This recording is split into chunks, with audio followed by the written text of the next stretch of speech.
Please welcome our news anchors tonight.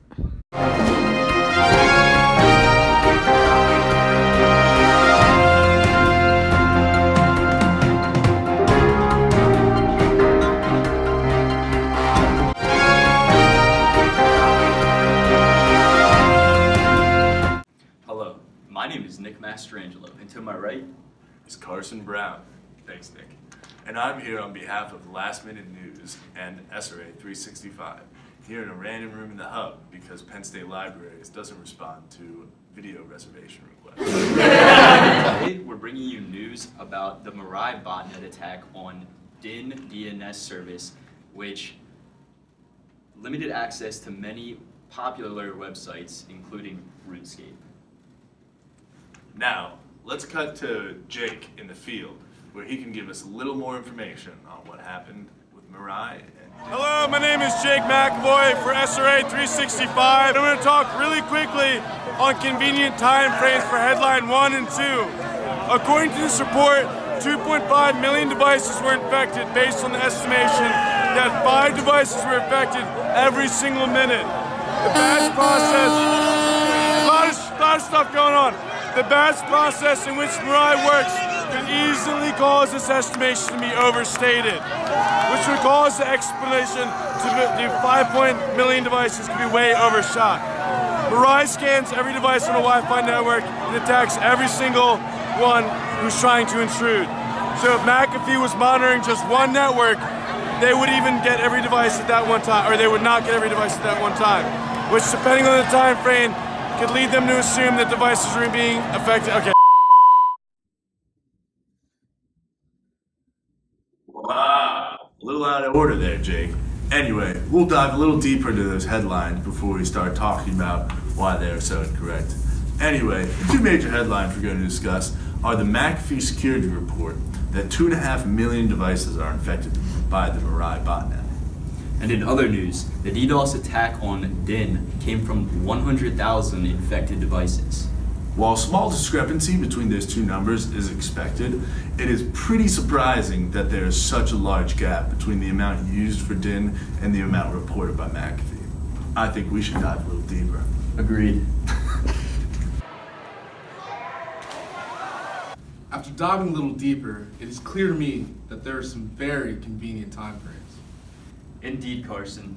They do sound like some pretty convenient time frames. Let's go to Jake to see if he can get it right this time. Hey everyone. So for headline 1, according to this report, 2.5 million devices were infected based off the estimation that 5 devices were affected every single minute. When extrapolating from such a small amount of time, it is important that this number is correct, and we have reason to believe that it's not. Mirai attacks networks in batches, and as in it affects a network and then attacks every device on that network at once. This means that depending on the network McAfee was monitoring and the number of devices on the network, this number could be way off and all the devices on the network got infected in a convenient amount of time. For headline 2 by Computer World, they don't even state a time frame. They just say Friday. So that leaves it up to the reader to guess when that is collected in. Is it 24 hours? Is it just the business day? Did the attacks last longer than Friday? We just don't know. Thanks, Jake. Those convenient time frames do seem a little fishy. As we begin to break the surface and dive deeper, we find that both companies had stake in Mirai. Yeah, when asking either of these companies about Mirai, it's a pretty loaded question given their stake in the security world. Back to Jake. Thanks, Carson. Yeah, those were some loaded questions to bring up to them. DIN, on one hand, is a DNS server serving some of the largest companies in the world, including Twitter, Spotify, and don't forget about RuneScape. Knowing that their servers can't handle a DDoS attack while it was on the largest scale definitely makes them look bad as a company. So asking them, how strong was this DDoS attack and how large is this Mirai botnet, they did have a reason to overplay the numbers. 100,000, while it's way less than the McAfee reported number, they would definitely want to overstate the number of devices that attack their service. This means that for all their customers, they can see, oh wow, that's a huge number. No one can handle that. But in reality, if the number was a lot less, their service would seem less secure and they could lose a lot of customers. On the other hand, McAfee is a security company and a security research group. This means that one, if they over-report the numbers, like 2.5 million, a lot more people are going to invest in their security products. People are going to see McAfee, read those numbers, and say, hey, we need to be prepared for a similar type of attack and buy more McAfee products. Also, as a research group, big numbers sell. Everyone can see this in the news. Everyone wants to see the big, craziest numbers, and those are the ones that are going to be published. For McAfee to put 2.5 million out there, that makes everyone come and read their numbers, and everyone's going to report those numbers because, hey, we all know crazy numbers sell. Anyway, back to you guys. Oh man, we're starting to dive pretty deep here, Nick. Diving so deep I'm gonna get the bends. I hate myself. But we have bigger bubbles to burst. Did you say something about graphs? I did not. Back to Jake with common problems with graphs. Hey guys, so for headline 1, that's the article by McAfee, their map has no legend or scale. So they would benefit from really being able to quantify these numbers. They don't tell you anything about it besides just put down blue markings, which doesn't really have a lot of data to represent the actual statistics that they created. For headline 2, they simply use a heat map. And also, they conveniently cut off Asia and Australia. Were these countries not affected by the attacks? Even if they weren't, they should still be represented on the map. Also, the color differentiation is not scaled at all. So there's no way to tell how much they are actually affected besides the color. Wow, thanks, Jake. With all this diving we're doing, we're really submerged in information. But what questions are there left to be asked? I don't know. I mean, with all these big words like Mirai, botnet, DDoS, Twitter, I mean, what do these things mean? And what are the underlying technologies? With all these things being thrown around in association, how do we know we aren't implying causation? Let's get back to Jake to learn a little bit more about that. Well, guys, the headline from McAfee states that the source of the botnet attacks came from networked devices with obsolete Linux operating systems, but it fails to mention crucial information.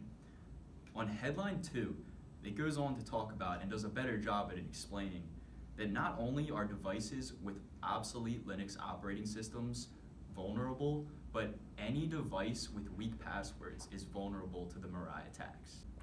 Also, all of the blame for this is on Mirai. However, they do not take into account the normal traffic on these sites. A DDoS attack is essentially a massive amount of internet traffic going to one place, so the sites affected already had really high traffic, which they don't explain in these reports. We've been diving for a while now, and we finally hit rock bottom, although there's one more thing we need to talk about. Something about those samples, Nick. Something about those samples. They're not giving us the right stuff. They're not sending us in the right direction. I don't know. If you ask me, I think these are some misleading samples.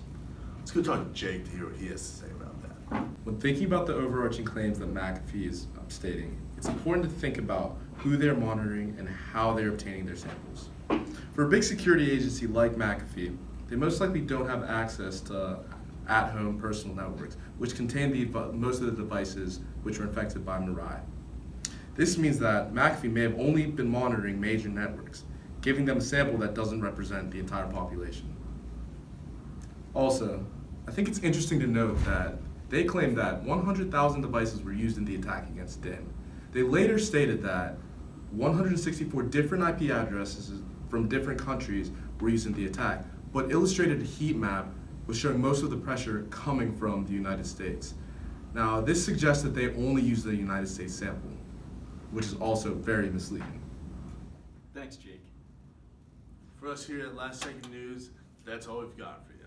I hope you enjoyed what we had to say, SRA365, and I really hope next time we go diving, you bring your suit and dive in with us. See you at the bottom.